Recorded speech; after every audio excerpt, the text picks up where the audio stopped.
Salve, salve! Bem-vindos a mais um episódio aqui no Filósofo Tech. Este que vos fala é Romeu Volela, eu sou mestre e doutorando em filosofia e eu criei o Filósofo Tech para nós entendermos, pensarmos melhor sobre o nosso tempo, as nossas dores, os nossos problemas, por meio da tecnologia digital, do cotidiano digital, para abordar o quê? Questões filosóficas, né? Então, o meu objetivo é que você entenda melhor o seu tempo, aquilo que dói, usando ali o que você conhece bem, que é a tecnologia, mas o pano de fundo são questões filosóficas que são discutidas ali ao longo de toda a história da humanidade. As questões são sempre as mesmas, com roupagem diferente. Bem, o episódio de hoje nós vamos falar sobre a inteligência artificial. Ela é capaz de resolver todos os problemas, responder todas as nossas dúvidas, ou em outras palavras, todos os tipos de problemas são resolvíveis pela inteligência artificial? Ponto de interrogação. A primeira coisa que a gente precisa fazer aqui é fundamentar o que é um problema. Um problema, filosoficamente falando, e aqui usando como base, como referência, um livro que se chama O que é Filosofia, de um filósofo espanhol chamado José Ortega y Gasset, filósofo importantíssimo espanhol, que é uma das principais referências da minha formação intelectual. O que é filosofia? Se você quer começar por um livro sobre filosofia, esse é um livro muito interessante que eu recomendo e não tem uma leitura muito difícil. Eu julgo que é uma leitura ali acessível para a maioria das pessoas, porque alguns outros livros são realmente muito complexos, não é? Para você começar assim, logo de início. Esse é um bom livro, ok? Massa. Bom, nesse livro, o Ortega diz que um problema é sempre uma contradição.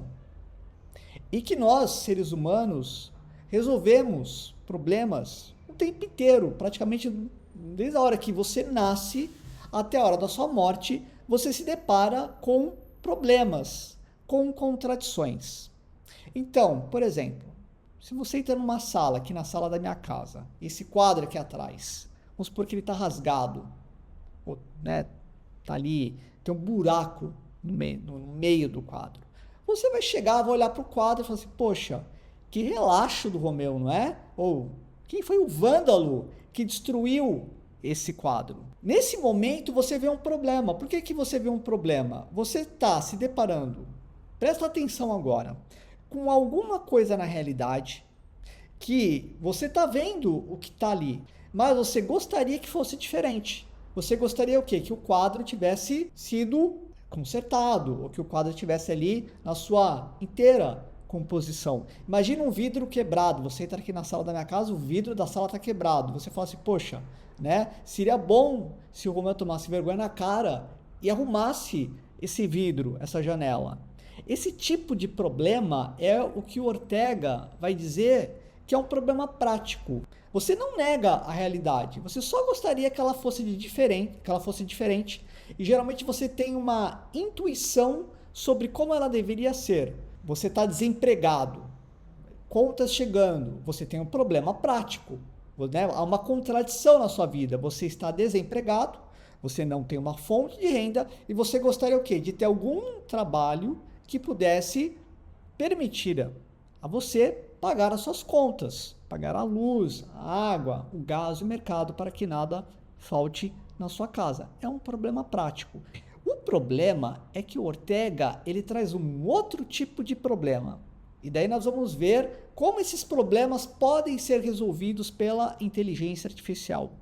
O outro tipo de problema que o Ortega nos apresenta é o que ele chama de problema teórico.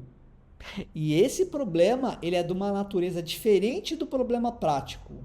Um problema teórico, ele é sempre uma contradição, assim como o problema prático, mas ele tem uma diferença. No problema prático, você não nega a realidade, você só gostaria que ela fosse diferente. No problema teórico, você nega a realidade. Aquilo que é, você desejaria que não fosse. E você não sabe muito bem o que você vai colocar no lugar. Há um incômodo. O Ortega até usa assim, esse incômodo é como se fosse um amado sem a presença da pessoa. Né? Você ama alguém, mas não tem a pessoa. Ou a dor num membro que você não tem. É um incômodo, e é um incômodo intelectual. É um problema teórico, é um problema de ordem ontológica. Eu vou dar um exemplo de um problema que, no meu entender, é um problema clássico ontológico. A morte. A morte todos nós vamos morrer. Todos nós, a maioria de nós, infelizmente, perdemos ali pessoas que são muito queridas nas nossas vidas, que fazem falta. E as respostas que a humanidade deu para negar a morte é impressionante. E aqui eu não estou fazendo nenhum juízo epistemológico se essas teorias, por exemplo, de vida após morte, elas são reais ou não. Eu estou dizendo do esforço descomunal, intelectual, que a religião, por exemplo, ou outras tantas filosofias, teorias foram criadas para que nós pudéssemos resolver esse incômodo, esse problema, que é um problema onde a realidade ela se apresenta de uma forma, mas nós gostaríamos que ela fosse de uma outra forma completamente diferente. Um problema teórico é sempre quando você destrói a realidade mentalmente, você destrói aquilo que está ao seu redor e você projeta uma nova possibilidade, uma nova realidade para sanar esse incômodo que você tem, esse incômodo intelectual.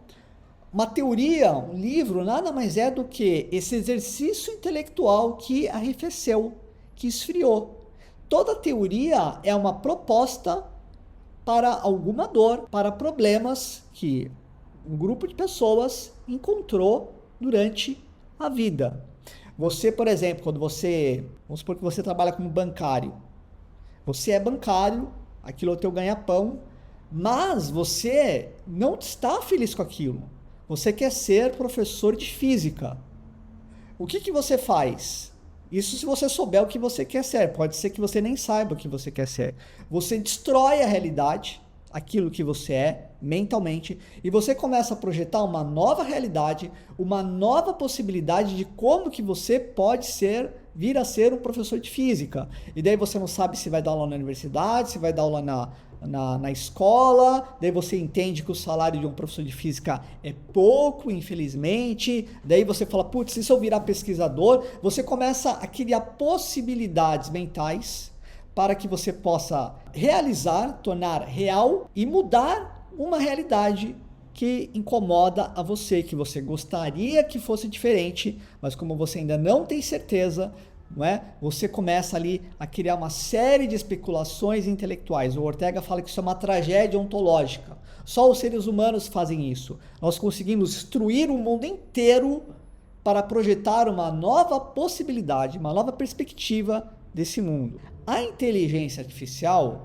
ela é muito hábil para resolver problemas práticos. Se você coloca uma frase, por exemplo, né? O Romeu é brasileiro, né? Não coloca o acento ali no E. Romeu é brasileiro. E coloca lá no chat GPT e pede para ele identificar o erro gramatical. Você não precisa dizer nada. Fala assim, onde está o erro nessa frase? Ele vai identificar que está faltando um acento ali na letrinha.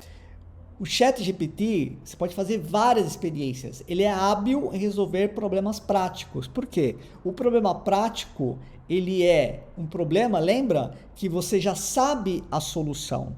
Você já sabe qual é a contradição. Como esses sistemas eles são pré-treinados a partir de um volume gigantesco de dados, ele tem tanta informação que aquilo que você pergunta para ele, ele já vai te dar a resposta, né? Assim, eu tô com o olho vermelho e com um monte de meleca no olho.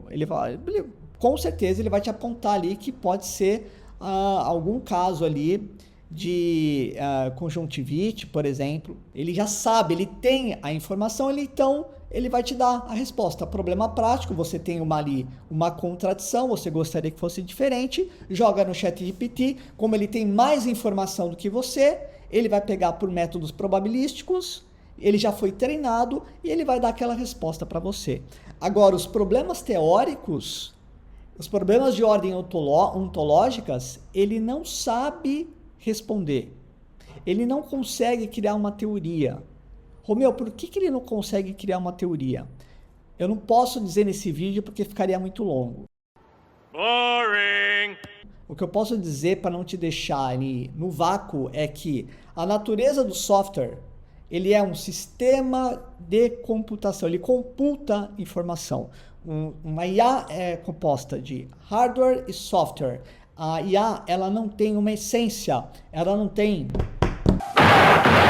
morada no mundo. Então, essa tragédia ontológica que o Ortega fala, que nós nos esquecemos até de quem nós somos para projetar um fluxo mental de construção de possibilidades, a inteligência artificial não consegue fazer, porque ela não é real, ela não é um ser.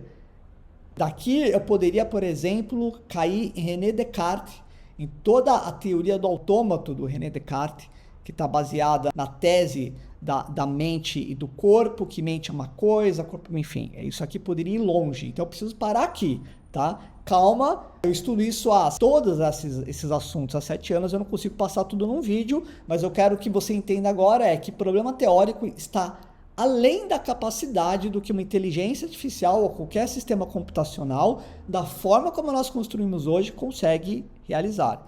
Então, por exemplo, assim, a democracia no Brasil não funciona, ChatGPT. O que nós devemos fazer? Ele nunca vai conseguir te dar uma resposta sobre isso. Ele pode te dar uma resposta bonitinha, formatada, agradável. Agora, ele é incapaz de projetar uma possibilidade. Primeiro, porque ele não tem perspectiva, não é?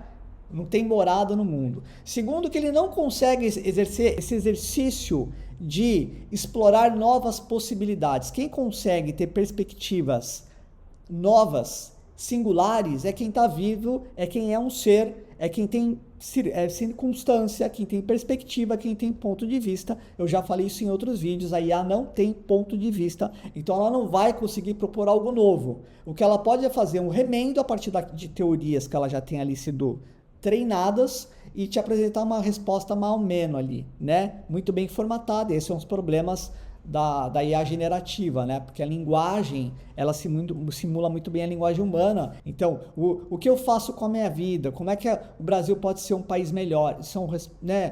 Como é que nós resolvemos o problema do aborto, da eutanásia?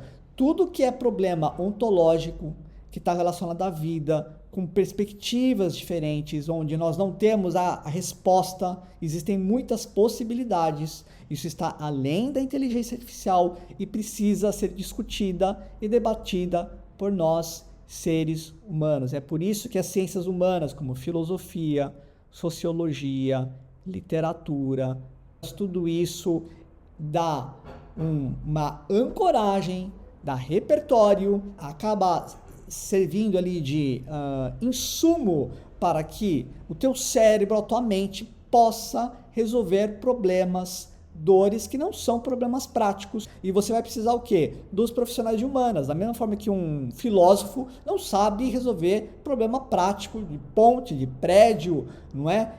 De avião, coisas que são importantíssimas para a vida na sociedade. As duas vertentes são muito importantes. É isso que eu quero que você entenda. E a inteligência artificial está dentro de uma vertente. Essa vertente mais prática. Espero que você tenha gostado desse episódio e tenha entendido ali a diferença de problema prático e teórico e o limite da inteligência artificial. Tem coisas que ela consegue nos ajudar, tem coisas que o bastão está com você, mas você tem outros recursos como livros, literatura, teoria de tanta gente que produziu coisa tão maravilhosa que vai ajudá-lo, eu não tenho dúvida em relação a isso. Bom, você sabe como é que funciona aqui o algoritmo do YouTube, não é? Ele só ranqueia e mostra se você curtir, compartilhar, comentar. Ajude esse canal a crescer, o Filósofo Tech, traga mais gente, leve esse assunto aqui para a mesa de bar, ou para o almoço macarronado de domingo, que vai ser assim, ó, um sucesso. Espero que você fique bem, se cuide e até o próximo episódio do Filósofo Tech. Fui!